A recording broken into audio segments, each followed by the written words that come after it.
atau pengalaman atau hal lainnya bersama kakak Fadila. Kabarnya gimana kak? Alhamdulillah baik. Alhamdulillah. Kakak Fadila ini kalau boleh tahu itu punya karya apa aja kak? Untuk karya ada 6, 2 komik, 2 puisi dan 2 cerpen. Kalau bisa cerita nggak kak, apa aja yang bisa memotivasi kakak untuk menulis sebuah karya, komik atau novel atau puisi atau cerpen itu? Kalau yang komik itu terinspirasi dari cerita-cerita kenakalan yang di Jakarta ya. Kan kita ngangkatnya tentang kenakalan ini remaja. Nah itu kan diangkat dari cerita tentang tawuran anak muda, anak tawuran. Tapi di komik itu saya buat itu jadi endingnya itu kayak rasa nyesel gitu ketika dia berantem, ketika dia tawuran, endingnya mati temennya kan, terus yang ngebunuh juga ditangkap polisi. Nah itu saya ngangkat itu biar anak muda itu gunanya apa sih gunanya berantem gitu, ending bakal jadi nyesel kan. Nah kalau yang komik kedua itu lebih ngebahas soal suka duka mahasiswa itu, suka ngebahas soal kita nih kayak ada suatu contoh kayak suatu kampus yang kampus itu isinya anak-anak nakal, anak-anak bandalan lah itu, ospeknya terlalu keras, ospeknya terlalu banget aja anak-anak SMA gitu. Tapi di situ di sana isinya itu ya mengandung kekerasan, hampir ada adegan yang mau diperkosa gitu.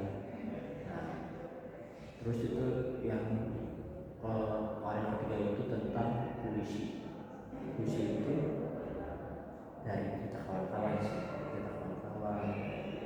begitupun cerpen juga kita kawan-kawan juga kan, kita kumpulin ini buku itu biar ada divisi kalau saya.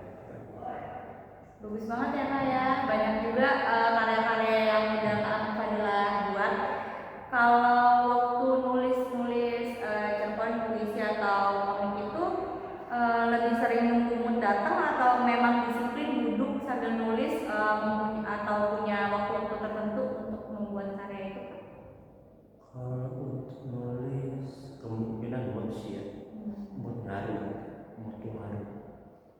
Paling cara naikin itu dari tempat tenang, terus di dalam saya juga perokok kan, jadi merokok juga, kopi juga, terus jadi itu alhamdulillah itu dengan cara begitu mood stabil lagi itu, dan saya lagi tiap hasil lagi.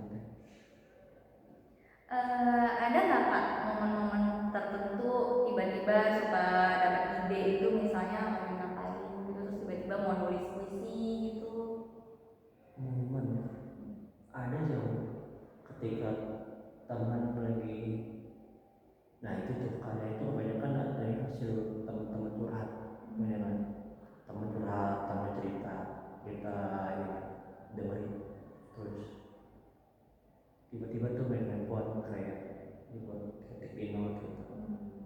Itu ada lagi momen yang ketika kita lagi di suatu tempat tiba-tiba asik nih kalau dibuat suatu karya, entah puisi, entah cerita pendek, entah komik. Kalau dari itu semua ada nggak kak kisah dalam karya yang kakak buat yang inspirasi dari pengalaman pribadi? Untuk kisah kemungkinan di komik pertama itu tuh anak-anak majang Yang tawuran itu ya kak ya?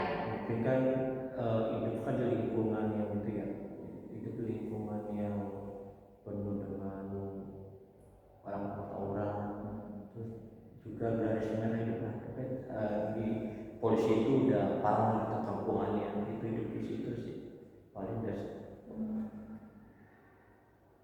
Kalau kakak sebagai penulis menginspirasi. Ada nggak Kak penulis favorit yang mungkin jadi inspirasi Kakak?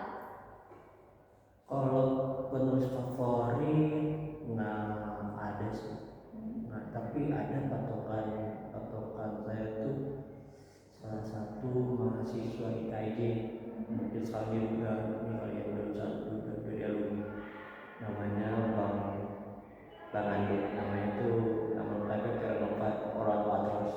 Itu yang apa ya, yang membuat saya kayak sekarang dia cuma ngomong, dia cuma satu kata yang saya ingat, ayolah buat karya lah gitu, jangan sampai redup, jangan sampai berhenti, walaupun bagaimanapun itu karya nggak bakal mati kok gitu. Meskipun kita sudah tidak ada di dunia ini pun karya kita bakalan terus dibaca ya kayak. Kalau tantangan atau hambatan apa yang sering Kakak alami ketika menulis? Tantangan dan hambatan, paling tantangannya ini kali ya, ngumpulin mood dulu kali ya. Sama hambatannya paling masalah waktu juga, kadang kan suka nggak kehandle. Kita udah nulis, kita udah ada ide nih mau ngetik di laptop itu, tiba-tiba ada kerjaan lain, ada yang harus dikerjain dulu, jadi kita kehambat lagi, harus ada waktu 2 hari seminggu. Kalau cara mengatasinya Kak? Mengatasinya Mengatasi hambatan itu? untuk mengatasinya, kalau saya pribadi, saya dapat ide langsung saya ketik. Itu ya kayak langsung pokoknya ketik Ya langsung ketik tulis sama karya. Daripada nanti endingnya ini kan nggak tulis kan. Betul. Kalau itu kan menulis novel itu kan prosesnya pasti panjang banget ya Kak ya. Apa yang bikin Kakak tuh terus semangat dan gak berhenti di tengah jalan? Nulis ya, nggak berhenti ya. Karena kan apa, kita nulis itu bukan hanya buat kita sih, bukan buat orang lain yang baca. Mungkin buat kita biasa aja gitu kan, mungkin buat orang lain kan ada manfaatnya juga. Mungkin dia dengan cerita itu kok dia bisa berubah dari cerita itu, kan kita nggak tahu juga tuh ngambil baiknya aja sih. Soalnya kan tuh ada suatu kejadian tuh di komik itu ada anak SMA kelas SMA dan anak SMA di Manggarai di Jaksel beli komik itu komik kamu aja, tiba-tiba dia ada buka sekolah buat prakarya gitu ya, namanya dibuat prakarya gitu. Alhamdulillahnya nilainya tinggi, dia jadi di kelas nilainya 98 gitu. Sampai nanya gurunya, siapa yang buat? Ada guru yang buat. Oh berarti ini yang buat apa, setahu kalau kita tuh nggak boleh namanya tawuran, namanya kita nggak boleh ribut. Karena mereka kan di daerah Mekar itu kan emang kampungnya berantem. Nah dengan ada komik itu ya alhamdulillah gitu, guru jadi kayak motivasi gitu ke muridnya biar nggak ribut, biar nggak berantem. Zaman sekarang ya untuk menghindari hal-hal itu. Kalau ini ada tips buat pendengar yang pengen mulai nulis tapi masih suka merasa nggak percaya diri nggak Kak buat teman-teman? Kalau tipsnya sih, karya kita menulis itu kita langsung aja gitu, kita actionnya gitu. Masalah bagus apa jeleknya itu kan tergantung yang membaca. Karena kan karya itu kan nggak ada yang bagus, nggak ada yang jelek, karena yang bisa memandang itu jelek kan dari orang itu, orang yang baca itu sekarang membaca. Orang bisa buat karya berarti kan dia kan udah berani namanya ekspor dirinya gitu, buat lebih maju lagi. Terakhir apa harapan Kakak Fadilah buat pembaca karya Kak Fadilah? Harapannya semoga karyanya bisa menjadi manfaat untuk orang lain. Kan semua karya pada sempurna. Betul. Kan kalau bicara sempurna, katanya mereka udah sempurnanya. Betul, alhamdulillah. Nah, ya semoga karyanya bisa jadi motivasi, jadi hal-hal positif yang diterima. Kak Fadilah terima kasih banyak ya untuk waktunya, untuk informasi hal-hal yang menginspirasi kita semua. Terima kasih teman-teman yang sudah nonton. See you.